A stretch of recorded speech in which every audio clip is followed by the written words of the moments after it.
27, Filipenses capítulo 1, verso 27. A palavra do nosso Deus assim nos diz: Vivei, acima de tudo, por modo digno do Evangelho de Cristo, para que, ou indo ver-vos, ou estando ausente, ouça no tocante a vós outros, que estáis firmes em um só Espírito, como uma só alma, lutando juntos pela fé evangélica. Meus irmãos, o grande tema da Bíblia, a grande mensagem do cristianismo bíblico, do começo ao fim, é o Evangelho de nosso Senhor Jesus Cristo. Evangelho que nós bem sabemos, significa boas novas. O Evangelho é a boa nova, a boa mensagem, a boa notícia para a vida de homens e mulheres pecadores ao redor do mundo. O Evangelho é a segurança de Deus para a nossa existência. O Evangelho consiste na ação misericordiosa de Deus, na direção de pecadores como nós, que nada merecemos, senão o justo juízo do Altíssimo Criador. Na Bíblia, a palavra de Deus, nós aprendemos sobre quem é Deus, quem somos nós e por que nós devemos viver de modo digno do Evangelho de nosso Senhor Jesus Cristo. A ideia principal de toda a Sagrada Escritura pode ser resumida essencialmente em três fatos: a majestade de Deus, a miséria do homem decorrente do pecado e a misericórdia de Deus encontrada na pessoa e obra de nosso Senhor Jesus Cristo. E é sobre isso que nós queremos falar brevemente nesta noite, sobre estes três fatos essenciais revelados na Escritura: a majestade de Deus, a miséria decorrente do pecado na qual o homem vive e a misericórdia de Deus encontrada na pessoa e obra de nosso Senhor Jesus Cristo. Em primeiro lugar, a Bíblia nos fala sobre a majestade de Deus. A Bíblia começa falando exatamente sobre o Deus que é majestoso. No princípio era Deus, o Deus eterno, o Deus glorioso, o Deus santo e imutável, misericordioso e grandioso. Pelo poder da sua palavra, trouxe à existência todas as coisas. É isso que nós lemos no início da Bíblia. A Bíblia, a palavra de Deus, a revelação especial de Deus para nós, começa nos falando acerca desse Deus grandioso, glorioso, majestoso, que cria com perfeição cada elemento da natureza. Ele, Deus que é perfeito em todos os seus caminhos e plenamente justo em tudo o que faz, revelou-se em sua glória e majestade por meio da criação, do universo. Cada detalhe, cada estrela que compõe o universo, cada planeta, cada elemento da natureza, cada ser vivo, cada uma das coisas possui uma função que o Senhor estabeleceu dentro dessa criação que existe para a glória de Deus. É isso que nós lemos no Salmo 19:1, no início do culto. Os céus proclamam a glória de Deus e o firmamento anuncia as obras das suas mãos. Toda a criação, sem palavras, continuamente exalta a glória de Deus e anuncia que Deus é majestoso, que Deus é glorioso. A majestade de Deus, portanto, é revelada na natureza, em todas as coisas criadas. E é a isso que nós chamamos de revelação natural. O Deus eterno, infinito, santo e perfeito se dá a conhecer através desta revelação natural que é a criação, que é a natureza. E mais, A majestade de Deus revela-se não apenas naquilo que Ele criou, mas também na maneira como Ele mesmo conduz todas as coisas.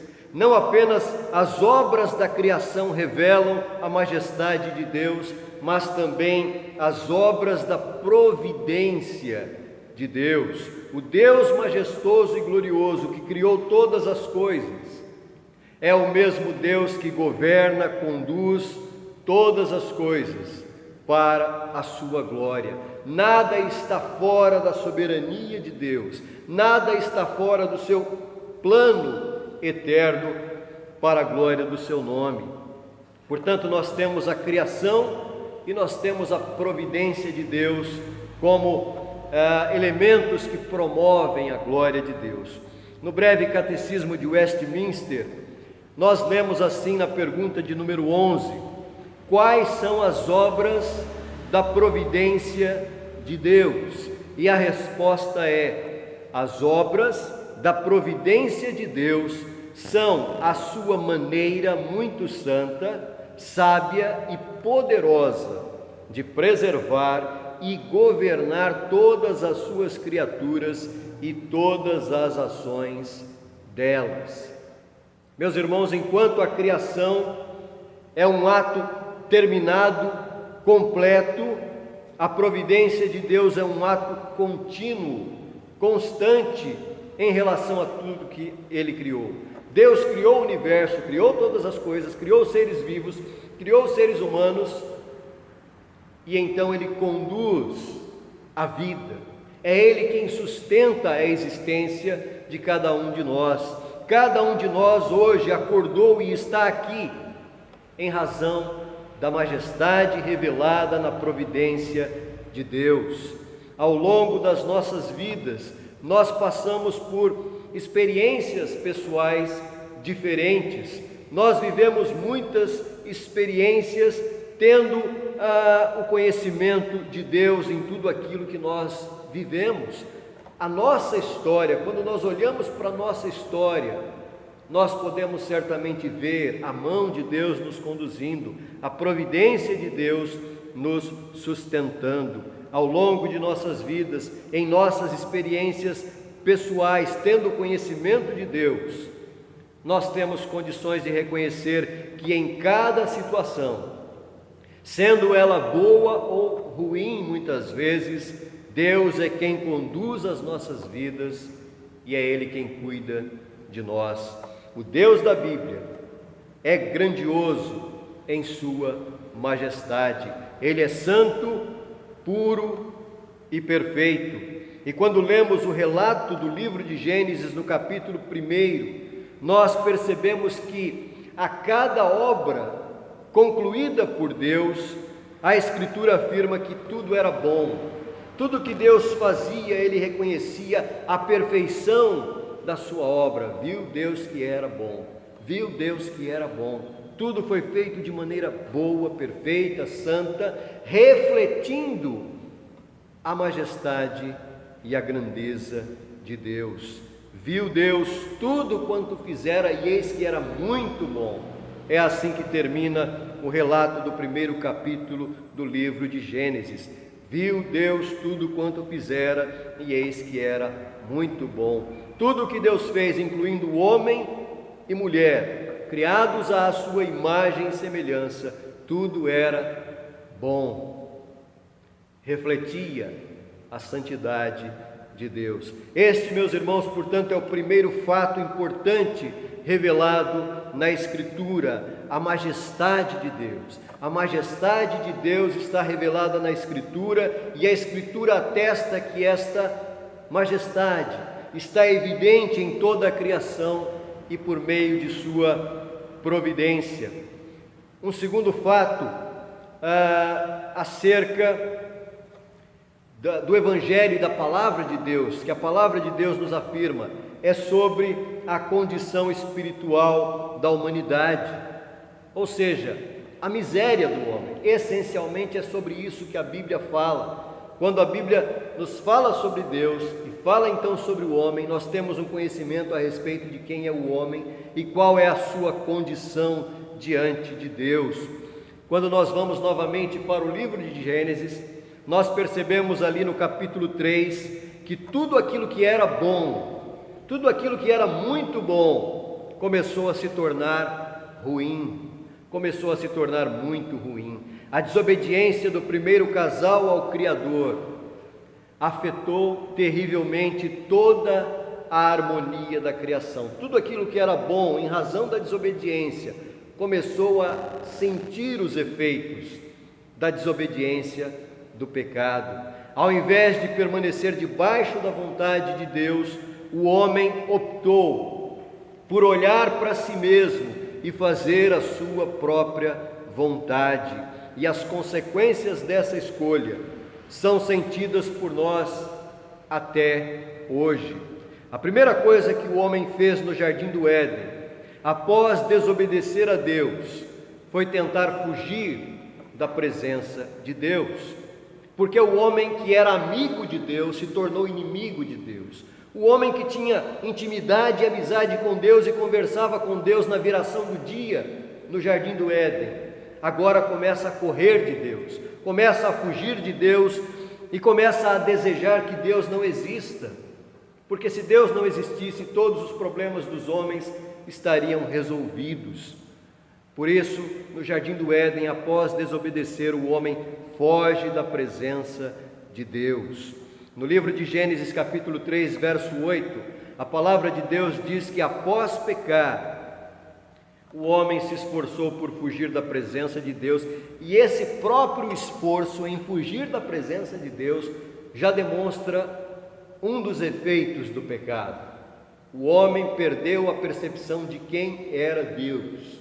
Ele começa a achar que ele pode fugir da presença daquele que é onipresente e onisciente.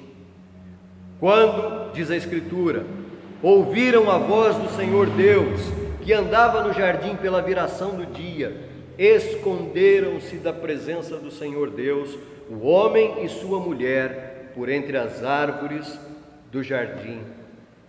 Ou seja, o homem, criação de Deus, feito à imagem e semelhança de Deus, sendo amigo de Deus, traiu a amizade que tinha com o seu Criador, e agora a sua alternativa é tentar fugir da presença do Senhor.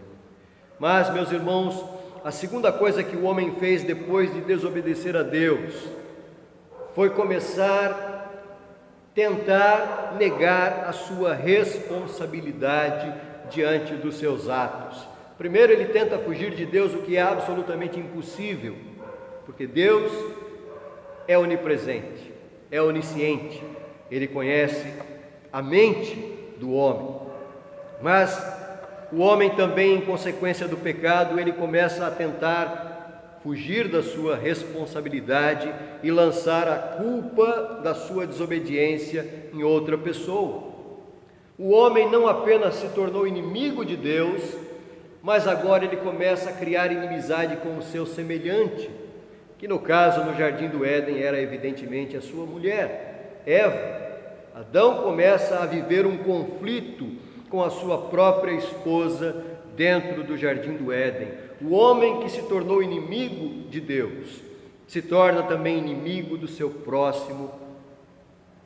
A inimizade com Deus, ela se reflete na inimizade com os semelhantes.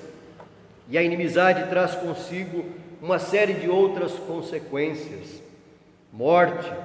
E a morte é a grande confirmação da realidade de que todos nós somos pecadores. Todos nós, naturalmente, tendemos a olhar para nós mesmos. Nós somos egoístas em razão do pecado. Por isso nós pecamos contra Deus. Por isso nós desobedecemos a Deus. Por isso nós magoamos e ofendemos a Deus, porque somos pecadores. Mas também nós ofendemos e magoamos os nossos semelhantes, que são criados à imagem e semelhança de Deus. Não apenas ofendemos a Deus, mas muitas vezes no nosso relacionamento interpessoal ofendemos a Deus novamente quando desprezamos ou de alguma forma temos inimizade com os nossos semelhantes. O fim da harmonia original na criação é algo que continua presente na nossa vida e nos nossos relacionamentos até hoje. O pecado é o grande inimigo ou o grande problema da humanidade. Desde a desobediência de Adão no jardim do Éden, a humanidade está mergulhada em uma sucessão de agravamento de todos os seus problemas. O pecado gera fuga da responsabilidade e inimizade com o próximo. O pecado é a causa de todos os problemas de relacionamentos entre as pessoas: inimizade, inveja, traição, egocentrismo, maledicência, desonestidade, corrupção, doenças, pobreza e tudo mais que pode causar sofrimento. Tudo isso é consequência do pecado, da desobediência a Deus. A palavra de Deus diz em Efésios que o pecado implica morte espiritual. O pecado envolve a escravidão do espírito que agora atua nos filhos da desobediência. O pecado nos separa da comunhão com Deus, o nosso Criador. Portanto, este é o nosso grande problema. Este é o nosso problema e esta é a condição espiritual de toda a humanidade. Essa é a miséria do ser humano. Portanto, há a majestade de Deus revelada na Bíblia e há também o fato de que somos pecadores, de que nós não podemos de fato viver a nossa vida de forma independente, porque tudo que fazemos de forma independente volta como algo para nós em razão do nosso egoísmo. A majestade de Deus e a condição miserável do ser humano são fatos claramente revelados na Escritura. Mas a Bíblia fala-nos também sobre um terceiro fato, que é a misericórdia de Deus em Cristo Jesus. A misericórdia de Deus é encontrada na pessoa e obra de nosso Senhor Jesus Cristo. Meus irmãos, essa é a boa notícia, essa é a boa nova, isso é o Evangelho, a boa notícia de que o Altíssimo, o Santo e Justo Deus, que é um Deus irado e que, por ser santo, Ele não aceita e não suporta o pecado, é também um Deus de amor, de graça e de misericórdia, que age de modo a promover a redenção do ser humano. Deus não deixou o homem entregue à perdição do pecado. Ele enviou o seu Filho unigênito a este mundo para fazer o que nós jamais poderíamos fazer por nós mesmos: nos reconciliar com Deus. O ser humano jamais poderia se aproximar de Deus e voltar a ser amigo de Deus, a não ser pela obra de Cristo Jesus. O Senhor Jesus veio a este mundo sendo o verdadeiro Deus. Ele nasceu e viveu como verdadeiro homem, obedecendo à lei de Deus e cumprindo perfeitamente a vontade do Pai Celestial. Quando o Senhor Jesus Cristo morreu na cruz, Ele suportou toda a ira de Deus que deveria ser contra nós. Ele se tornou o nosso substituto para pagar a nossa dívida diante de Deus em razão da nossa desobediência. E ao fazer isso, Ele estava promovendo a nossa redenção, a nossa reconciliação com Deus. Deus estava nos reconciliando com Ele mesmo em Cristo Jesus por meio da sua obra redentora. Ao receber a pena pelos nossos pecados, Cristo tornou real a misericórdia de Deus para aqueles que se arrependem de seus pecados e depositam a sua fé em sua pessoa e obra.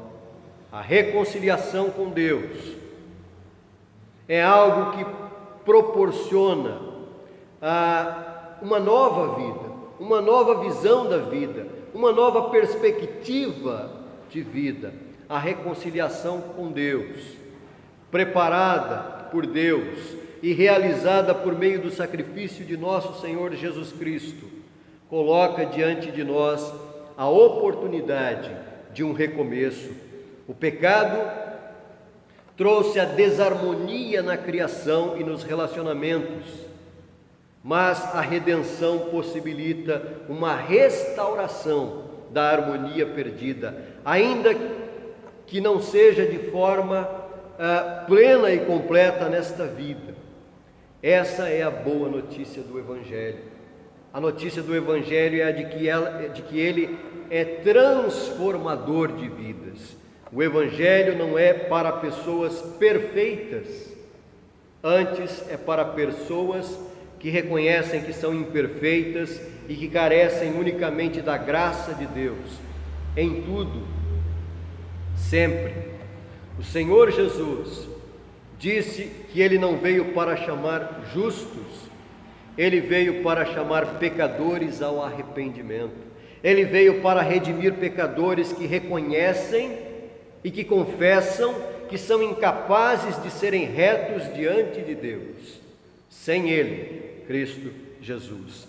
Isso é, em síntese, o Evangelho. Esta é a síntese da mensagem do Evangelho. Deus é o Criador. O homem se separou de Deus e se voltou contra Deus. E Deus, então, em sua graça soberana, vai ao encontro do homem para o resgatar através da obra de Cristo Jesus. O Evangelho da graça de Deus é algo que deve ter implicações práticas para cada área da vida dos crentes neste mundo. Não basta sermos crentes e sermos alvos da graça de Deus, mas há implicações dessa graça sobre nós, e esse é o ponto central sobre essa mensagem nesta noite. O nosso compromisso consiste em termos a nossa vida centrada no Evangelho. O apóstolo Paulo, escrevendo aos Filipenses, e nós destacamos exatamente apenas o versículo 27, que diz: vivei acima de tudo, por modo digno do Evangelho de Cristo. Paulo está falando sobre viver e agir de maneira consistente com os privilégios e as bênçãos decorrentes do Evangelho da graça de Deus. A palavra de Deus aqui nos diz: vivam de tal modo que vocês evidenciem a grande graça que foi livremente concedida a vocês em Jesus Cristo. Vivam de maneira consistente com a graça e misericórdia dispensada amplamente a vocês em Jesus. Paulo, o apóstolo, inspirado por Deus, escreve este mandamento para ser aplicado a toda a nossa vida. Vivei de modo digno do Evangelho. Como cristãos, o padrão que deve orientar o nosso relacionamento fraternal, como igreja, o nosso relacionamento social em nossas atividades diárias e nosso relacionamento conjugal em vida familiar deve ser o Evangelho de Cristo Jesus. Aqueles que foram alcançados pelo favor imerecido de Deus devem agir com graça. Aqueles que foram tão imensamente amados devem amar muito. Aqueles que experimentaram tão grande misericórdia devem ser misericordiosos. Aqueles que são beneficiados com a longanimidade de Deus devem agir com paciência. Obviamente que a ideia aqui é simples, porém a prática é bastante difícil. Há momentos difíceis nos quais nós enfrentamos decepção e isso de alguma forma pode abalar a nossa fé e alterar o nosso comportamento e a nossa obediência a Deus. Mas nós devemos nos esforçar por não esquecer que recebemos graça e misericórdia de Deus. O nosso desafio é cultivar graça e misericórdia com os que estão ao nosso redor, para podermos de fato viver de modo digno do Evangelho de Cristo Jesus. Meus irmãos, a ideia principal da Escritura, da Palavra de Deus, pode ser resumida essencialmente em 3 fatos: a majestade de Deus, a condição espiritual da humanidade que vive em pecado e a misericórdia de Deus encontrada na pessoa e obra de nosso Senhor Jesus Cristo. Que o Senhor Jesus nos sustente sempre e que nós possamos confiar nele em todo o tempo e de todo o coração, para sermos de fato agentes deste precioso Evangelho da graça. Sejamos sempre agradecidos, porque é do Senhor que procedem todas as bênçãos que nós recebemos. E a nossa gratidão deve ser expressa não apenas em palavras, mas também em gestos, em procedimentos. Que Deus assim nos abençoe e nos faça viver de modo digno do Evangelho de Cristo Jesus. Amém.